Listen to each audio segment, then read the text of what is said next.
We're walking towards what is going to be our goat palace, our goat mansion, and you'll understand that here in just a second.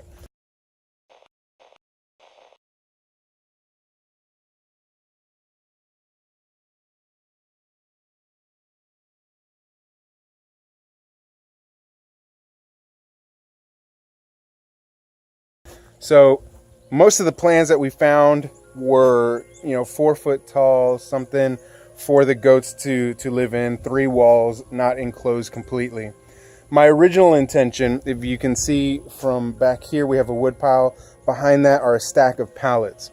We have 2 resources in our town where I can get pallets. One is free, which is hit or miss, so they don't always have them. The other, I can guarantee I can get pallets for $2 each. So we were going to build this up 2 pallets high, put a roof on it, and all in we were going to be about $40 to get it constructed. Well, as it turns out, over Memorial Day weekend, we were in a rush. We really wanted to get this done. So we went out and invested in some good quality lumber. We went over to Lowe's and spent about $250 on lumber.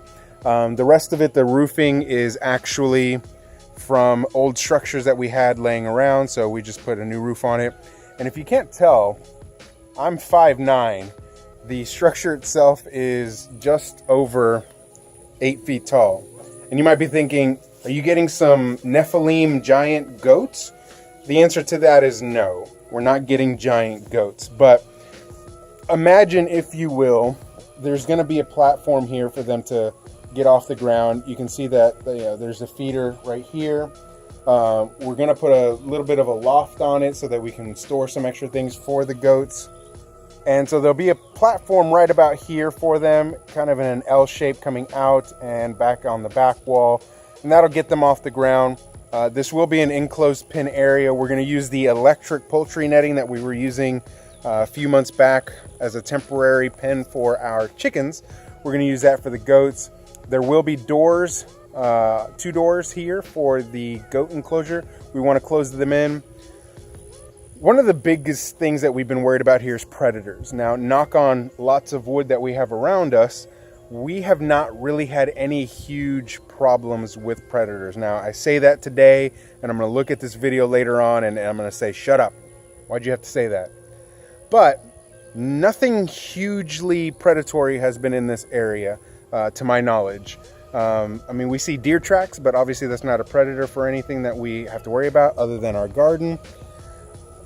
We have seen hogs down the road, but they've never come here. The biggest thing we've had issues with is snakes. And if you saw the snake videos, you know exactly what I'm talking about. But nothing scary, huge to come get our goats. We've heard coyotes way out in the distance, and the saying is, if you can hear them, they're really close, or they're close enough to come to your property. But still no evidence of it. We are going to put game cams up as soon as we actually get the girls in there, but for the most part it's been pretty quiet in terms of predators on the property. We do have an LGD. We got a Great Pyrenees puppy. He's now 5 months old. We're not too comfortable with him being outdoors just yet.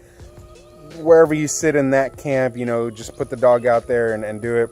I love my animals, so I want to make sure he's safe. And, first and foremost, he's going to be our guardian, then the livestock. So that's kind of where we sit on that.